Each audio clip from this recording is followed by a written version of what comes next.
Hello दोस्तों, आप लोग के अपने यूट्यूब चैनल लर्निंग मन मस्ती में मैं स्वागत करता हूं। चलिए दोस्तों, आज मैं ज्योग्राफी में अक्षांश और देशांतर रेखाओं से रिलेटेड महत्वपूर्ण 40 प्रश्नों को मैं देखने जा रहा हूं दोस्तों। तो देखिए ध्यान से, और ये काफ़ी परीक्षाओं में पूछे जा चुके हैं। तो चलिए दोस्तों देखते हैं, निम्नलिखित में से कौन सी काल्पनिक रेखा 0 डिग्री अक्षांश पर स्थित है। ठीक है दोस्तों, तो इसका सही जवाब क्या हो जाएगा? ए हो जाएगा, भूमध्य रेखा पर। ठीक है, तो चलिए दोस्तों अगला प्रश्न की ओर चलते हैं।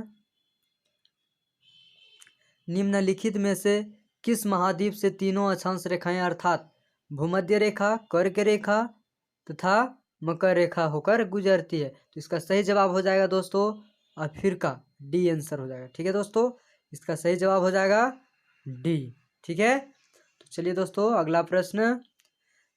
पृथ्वी को क्षितिज के समांतर घेराव करने वाली काल्पनिक रेखाएं क्या कहलाती है? तो क्या कहलाती है? अक्षांश रेखा। इसका सही जवाब ए हो जाएगा दोस्तों। क्या हो जाएगा? ए हो जाएगा। तो इस तरह से आप लोग दोस्तों याद कर लीजिए इस महत्वपूर्ण प्रश्नों को। ठीक है, तो अगला आ गया, वह एकमात्र महाद्वीप जिससे होकर कर्क तथा मकर रेखा गुजरती है। तो दोस्तों पहले ही हम बता चुके हैं दोस्तों कि तीनों रेखाएं कहाँ से होकर गुजरती है? अफ्रीका से। इसका सही जवाब क्या हो जाएगा? सी। अगला, दो अक्षांश रेखाओं के बीच की दूरी लगभग होती है, तो कितना होता है दोस्तों? 111 किलोमीटर। ठीक है, इसका सही जवाब सी हो जाएगा। अगला, सिक्किम से गुजरने वाला अक्षांश खाली स्थान से भी गुजरता है। कहाँ कहाँ से गुजरता है? तो राजस्थान से भी गुजरता है। ठीक है दोस्तों, हरियाणा नहीं, उत्तराखंड नहीं, हिमाचल प्रदेश नहीं।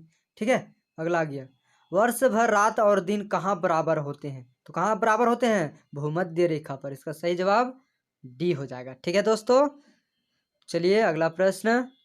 निम्नलिखित नगरों में से कौन सा एक भूमध्य रेखा के सर्वाधिक निकट है?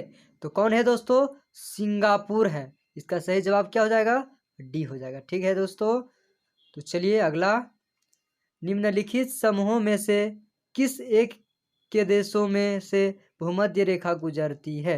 तो कहाँ से गुजरती है दोस्तों? देखिए पहला ही इसका आंसर हो जाएगा, कोलंबिया गुजरबे करता है, केनिया, इंडोनेशिया, ये सभी से क्या होता है? गुजरता है। ठीक है, इसका सही जवाब ये हो जाएगा। अगला, भूमध्य रेखा निम्नलिखित में से किस देश से होकर नहीं गुजरती है? तो कहाँ से नहीं गुजरती है दोस्तों? मैक्सिको। इसका सही जवाब ए हो जाएगा। ठीक है, केनिया, इंडोनेशिया, ब्राजील, ये सभी सही है। ठीक है, अगला, निम्नलिखित देशों में से कौन भूमध्य रेखा पर अवस्थित है?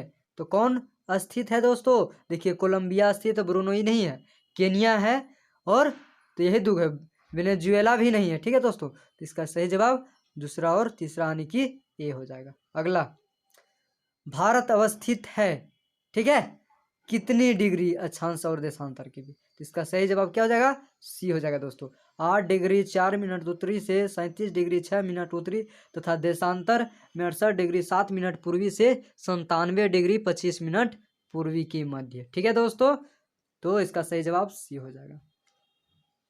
ठीक है, तो अगला प्रश्न की ओर देखते हैं। भारत की मुख्य भूमि का अक्षांश खाली स्थान के बीच फैला हुआ है, तो इसका सही जवाब क्या हो जाएगा दोस्तों? ये हो जाएगा 8 डिग्री 4 मिनट उत्तर और 37 डिग्री 6 मिनट उत्तर। ठीक है दोस्तों, इसका सही जवाब क्या हो जाएगा? ये हो जाएगा। चलिए दोस्तों अगला प्रश्न की ओर चलते हैं। कौन सा महत्वपूर्ण अक्षांश भारत को दो लगभग बराबर भागों में विभाजित करता है? तो इसका सही जवाब क्या हो जाएगा दोस्तों? 23 डिग्री 30 मिनट उत्तर। सही जवाब डी हो जाएगा। ठीक है दोस्तों, तो चलिए अगला प्रश्न। कर्क रेखा ट्रॉपिक ऑफ कैंसर भारत के कितने राज्यों से होकर गुजरती है? तो इसका सही जवाब क्या हो जाएगा दोस्तों? 8। ठीक है, सही जवाब डी हो जाएगा। ठीक है, 8 राज्यों से होकर गुजरती है। अगला, कर्क रेखा निम्नलिखित में से कौन से भारतीय राज्यों से होकर गुजरती है? तो देखिए दोस्तों, इसको याद करने का सही ट्रिक है गमछा झाप तिरमिरा, यानी 8 राज्य से होकर गुजरती है। तो इसका बेहतरीन ट्रिक क्या है, गमछा झापती हुई रानी, सी आंसर हो जाएगा उसका। ठीक है, अगला, निम्नलिखित में से किस राज्य से होकर कर्क रेखा नहीं गुजरती है? तो देखिए दोस्तों, गुजरात से गुजरती है, राजस्थान, पश्चिम बंगाल, ये सभी से गुजरती है, लेकिन उड़ीसा से नहीं गुजरती है। तो देखिए इसका सही जवाब ये हो गया, उड़ीसा। कर्क रेखा निम्नलिखित में से किन राज्यों से होकर गुजरती है? तो देखिए दोस्तों, गुजरात से गुजरती है, छत्तीसगढ़ से गुजरती है, उत्तर प्रदेश से नहीं गुजरती, झारखंड से गुजरती है। तो इसका सही जवाब 1, 2, 4 हो जाएगा दोस्तों। इसका सही जवाब बी हो जाएगा। ठीक है, क्या हो जाएगा, 1, 2, 4 हो जाएगा, उत्तर प्रदेश से नहीं गुजरती है। ठीक है, अगला प्रश्न, निम्नलिखित में से कौन सा भारत का राज्य कर्क रेखा से के उत्तर में स्थित है? तो कौन है स्थित दोस्तों, मणिपुर। ठीक है दोस्तों, इसका सही जवाब क्या हो जाएगा, ए। त्रिपुरा तो होगा नहीं, मिजोरम होगा नहीं, झारखंड होगा नहीं। ठीक है, अगला, निम्नलिखित में से कौन सी रेखा भारत के लगभग आधे हिस्से से होकर गुजरती है? तो कर्क रेखा। ठीक है दोस्तों, बी हो जाएगा इसका सही जवाब। अगला प्रश्न आ गया दोस्तों, स्क्रीन पर देखिए, कर्क रेखा नहीं गुजरती है कहाँ से? तो पाकिस्तान से दोस्तों। इसका सही जवाब क्या हो जाएगा, बी हो जाएगा। ठीक है, अगला प्रश्न, 80 डिग्री पूर्वी देशांतर और कर्क रेखा का मिलन बिंदु है कहाँ पे दोस्तों, मध्य प्रदेश में। इसका सही जवाब डी हो जाएगा। ठीक है दोस्तों, अगला, डोलड्रम कटिबंध कहाँ स्थित है? कहाँ स्थित है दोस्तों? तो भूमध्य रेखा के निकट स्थित है। ठीक है दोस्तों, इसका सही जवाब ये हो जाएगा। अगला, डोलड्रम्स दबाव क्षेत्र निम्नलिखित में से किन दो अक्षांशों के मध्य स्थित है? तो कहाँ स्थित है दोस्तों? इसका सही जवाब हो जाएगा का, ए हो जाएगा, 5 डिग्री उत्तर से 5 डिग्री दक्षिण। ठीक है, अगला प्रश्न,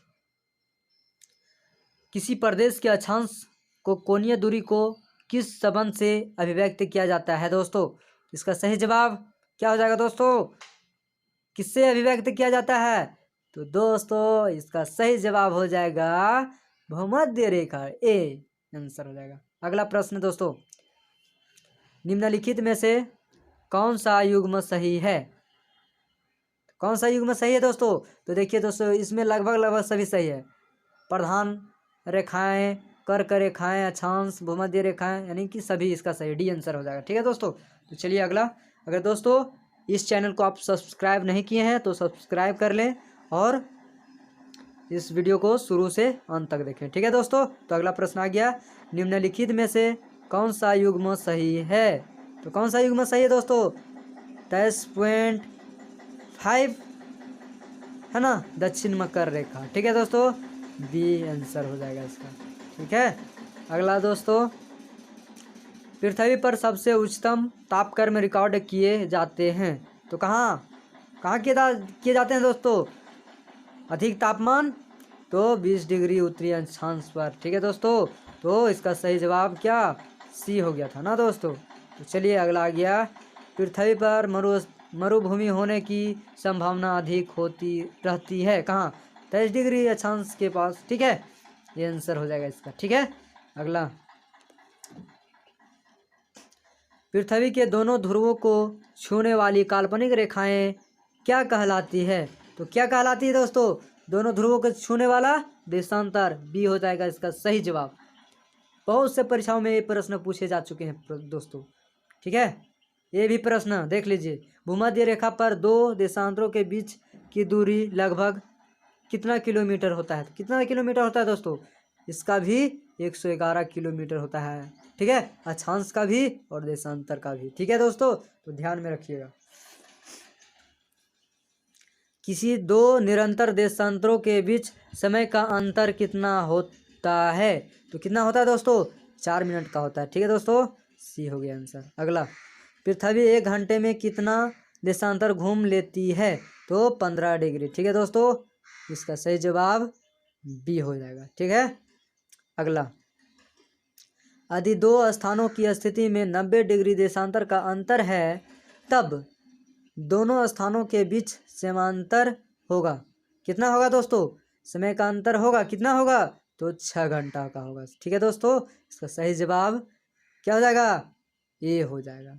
ठीक है दोस्तों, इसका सही जवाब क्या हो जाएगा, ए हो जाएगा। कितना का अंतर आता है, 6 घंटा का। ठीक है, अगला, निम्नलिखित देशांतरों में कौन सा भारत की परमाणिक मध्याह्न रेखा कहलाती है। तो इसका सही जवाब क्या हो जाएगा दोस्तों, डी 82 डिग्री 30 मिनट पूर्वी। ठीक है दोस्तों, तो इसका सही जवाब क्या हो जाएगा, डी हो जाएगा। ठीक है, तो चलिए दोस्तों अगला प्रश्न आ गया, निम्नलिखित में से कौन सा नगर सबसे ज़्यादा पश्चिमी देशांतर पर स्थित है। तो कौन है दोस्तों, जयपुर, ये सही जवाब हो जाएगा इसका। ठीक है, अगला प्रश्न है दोस्तों, 82.5 डिग्री पूर्वी देशांतर भारत के लिए इसलिए महत्वपूर्ण है, क्यों। तो ये क्या करता है, भारत के समय का निर्धारण करता है। तो इसका सही जवाब क्या हो जाएगा, ए हो जाएगा। ठीक है दोस्तों, चलिए अगला प्रश्न आ जाएगा, ये भी बहुत से परीक्षाओं में पूछे जा चुके हैं। ठीक है, अगला आ गया स्क्रीन में, किसी जहाज को सबसे कम समय में एक स्थान से दूसरे स्थान तक जाने के लिए निम्न में से किससे मार्ग बनाना चाहिए। तो देशांतर से बनाना चाहिए। ठीक है दोस्तों, किससे बनाना चाहिए, देशांतर से। अगला लास्ट प्रश्न है, निम्नलिखित में से अंतर्राष्ट्रीय दिनांक रेखा कौन सी है। तो कौन सी है दोस्तों, ये भी बहुत से परीक्षाओं में पूछे जा चुके हैं। 180 डिग्री देशांतर है, इसका सही जवाब डी हो जाएगा। ठीक है दोस्तों, तो चलिए दोस्तों, आप लोग को अगर यह वीडियो देखने में अच्छा लगा होगा तो आप लोग इस वीडियो को लाइक सब्सक्राइब ज़रूर करें दोस्तों, और बेल आइकन घंटी को दबाएं, ताकि जब भी मैं लाइव आएँ तो आपको सबसे पहले नोटिफिकेशन मिले। तो चलिए दोस्तों, आज का वीडियो मैं यहीं तक रखता हूँ। जय हिंद, जय भारत।